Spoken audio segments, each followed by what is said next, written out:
akan menjelaskan materi mengenai teks diskusi. Teks diskusi adalah teks yang membahas suatu permasalahan atau isu dengan menyajikan dua sudut pandang yang berbeda, yaitu pendapat pro yang mendukung dan kontra yang menentang.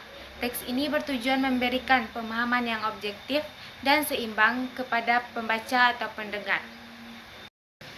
Selanjutnya, tujuan teks diskusi. Teks diskusi bertujuan untuk yang pertama menyajikan berbagai sudut pandang terhadap suatu masalah. Yang kedua, melatih berpikir kritis. Dan yang ketiga, membantu pembaca atau pendengar mengambil sebuah keputusan. Yang keempat, menghargai perbedaan pendapat. Selanjutnya, struktur teks diskusi. Teks diskusi terdiri atas beberapa struktur. Yang pertama yaitu isu. Isu yaitu bagian yang membuat permasalahan atau topik yang sedang dibahas. Yang kedua, argumen pro, yaitu pendapat yang mendukung isu disertai alasan atau fakta pendukung. Yang ketiga, argumen kontra, yaitu pendapat yang menentang isu disertai alasan atau fakta pendukung. Dan yang keempat yaitu simpulan. Simpulan yaitu bagian penutup yang merangkum argumen pro dan kontra secara seimbang. Materi selanjutnya yaitu argumen dalam teks diskusi.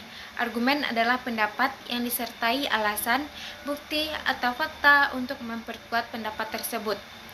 Argumen yang baik harus relevan dengan isu, logis dan masuk akal, dan didukung fakta atau data, dan disampaikan secara objektif.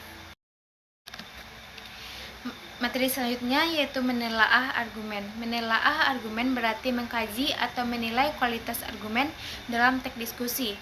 Hal-hal yang perlu diperhatikan dalam menelaah argumen yang pertama yaitu kesesuaian argumen dengan isu. Yang kedua, kekuatan alasan yang diberikan.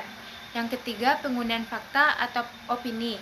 Dan yang keempat, kejelasan dan keruntuhan penyampaian. Materi selanjutnya yaitu ciri kebahasaan teks diskusi. Teks diskusi memiliki ciri kebahasaan sebagai berikut. Yang pertama, menggunakan konjusi argumentatif, namun, sebab, oleh karena itu, meskipun. Dan yang kedua, menggunakan kata kerja mental, yaitu berpendapat, menilai, dan menganggap. Dan yang ketiga, membuat kalimat fakta dan opini. Dan yang terakhir, menggunakan bahasa baku dan santun. Selanjutnya, langkah-langkah menyusun teks diskusi.